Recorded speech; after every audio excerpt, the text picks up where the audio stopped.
Frères et sœurs, loué soit Jésus-Christ. C'est l'heure de l'information, voici les titres. L'Église en pèlerinage.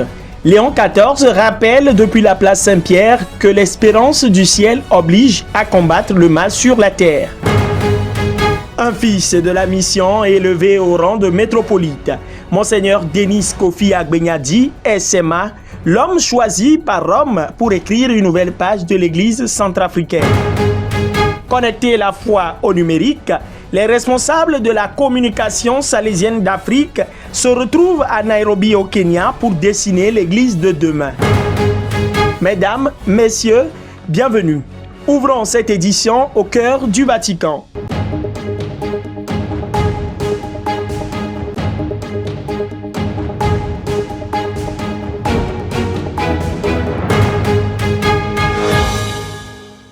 L'Église n'est pas de ce monde, mais elle est dans ce monde. Et c'est précisément là toute sa tension. Ce mercredi 6 mai 2026, à la place Saint-Pierre, le pape Léon XIV a poursuivi son cycle de catéchèse sur la constitution conciliaire Lumen Gentium en abordant sa dimension eschatologique. Ce chapitre fondamental qui présente l'Église comme un peuple en pèlerinage tendu vers son accomplissement ultime dans le royaume de Dieu. Une Église qui marche, qui n'est pas encore arrivée, qui porte en elle la promesse du ciel tout en portant le poids de la terre. Et c'est de cette vocation céleste que découle selon le Saint-Père le devoir de clarté prophétique. Une Église qui espère l'éternité ne peut tolérer dans le silence tout ce qui mortifie la vie humaine ici-bas, la guerre, l'injustice, la déshumanisation. Depuis le début de l'année, la catéchèse du mercredi de Léon XIV est entièrement consacrée à relire les textes fondateurs du Concile Vatican II pour ressaisir leur actualité brûlante. Aujourd'hui encore, ce n'est pas de la théologie abstraite, c'est une boussole pour l'Église du troisième millénaire, pèlerine sur la terre, citoyenne du ciel, témoin dans l'histoire. Faire du numérique un levier d'éducation et de paix. C'est le défi que se sont lancés les 11 délégués provinciaux de la communication salésienne d'Afrique, réunis 3 jours durant à Nairobi. Autour du père Fidèle Orandin, conseiller général pour la communication, les participants ont planché sans relâche sur 2 urgences majeures: la communication de crise et l'évangélisation numérique cohérente, incarnée et efficace. Mais la réflexion ne s'est pas arrêtée aux salles de travail. À la maison Bosco Boys Langata, les mots ont cédé la place aux actes. Inauguration d'un nouveau centre multimédia entièrement dédié aux jeunes vulnérables. Nairobi 2026, la preuve que l'Église salésienne ne subit pas le monde numérique, elle le prend en main pour en faire un espace de salut. Saint Joseph Artisan, fêté dans la joie au grand séminaire interdiocésain Saint-Jean-Paul II de Lomé, ce 1er mai 2026. La matinée a démarré avec un tournoi de volley-ball. La coalition Théo 2 et Théo 4 s'impose en 2-7 secs face à Théo 1, Théo 3.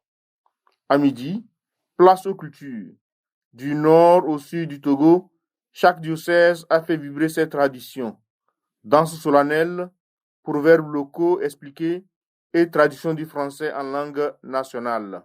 Une journée pour montrer que la richesse culturelle du Togo se met au service de l'Évangile pour le bien de tous.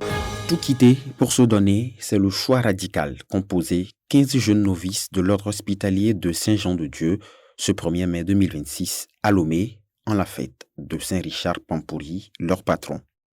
Au noviciat interprovincial de Lomé, dans une atmosphère de ferveur et de recueillement, ils ont prononcé leurs vœux temporaires. Étape décisive sur le chemin de la consécration totale au service des malades et des oubliés. La messe solennelle présidée par le Père Parfait Akétré et concélébrée par plusieurs prêtres s'est déroulée sous le regard attentif du supérieur général, le frère Pascal Aroudénion, entouré de membres du Conseil général et de supérieurs provinciaux venus témoigner de l'importance de ce moment pour toute la famille hospitalière. Ces jeunes embrassent désormais le souffle de Saint-Richard Pampouri. Servir sans réserve là où la vie est la plus fragile. C'est un acte historique que le pape vient de poser pour l'Église en République centrafricaine. En érigeant la province ecclésiastique de Berberati regroupant les diocèses de Boua, Mbaïki et Bozongoa, Le Saint-Père dote une région longtemps meurtrie par la crise d'une nouvelle dignité ecclésiale. À sa tête, Monseigneur Denis Kofi Agbenyadi SMA, un homme que cette terre connaît bien. Missionnaire ghanéen, il y est arrivé bien avant d'être évêque, vicaire, curé, supérieur régional, défenseur des communautés pygmées. 20 ans d'enracinement. Pas une carrière, une vocation. En le nommant archevêque métropolitain, le pape ne crée pas seulement une province, il consacre un modèle, celui d'un pasteur façonné par son peuple, pour son peuple. L'Église des Philippines sous le choc. Le père Gerardo Fortich Sacco Jr. ne sera pas évêque. Nommé à Tagbilaran le 25 mars par le pape Léon XIV, il vient de renoncer à son ordination épiscopale du 26 mai.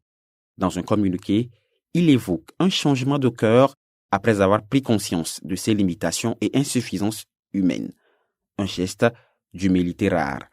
Le siège de Tagbilaran reste donc vacant depuis le transfert du précédent évêque. Rome devra nommer un nouveau pasteur.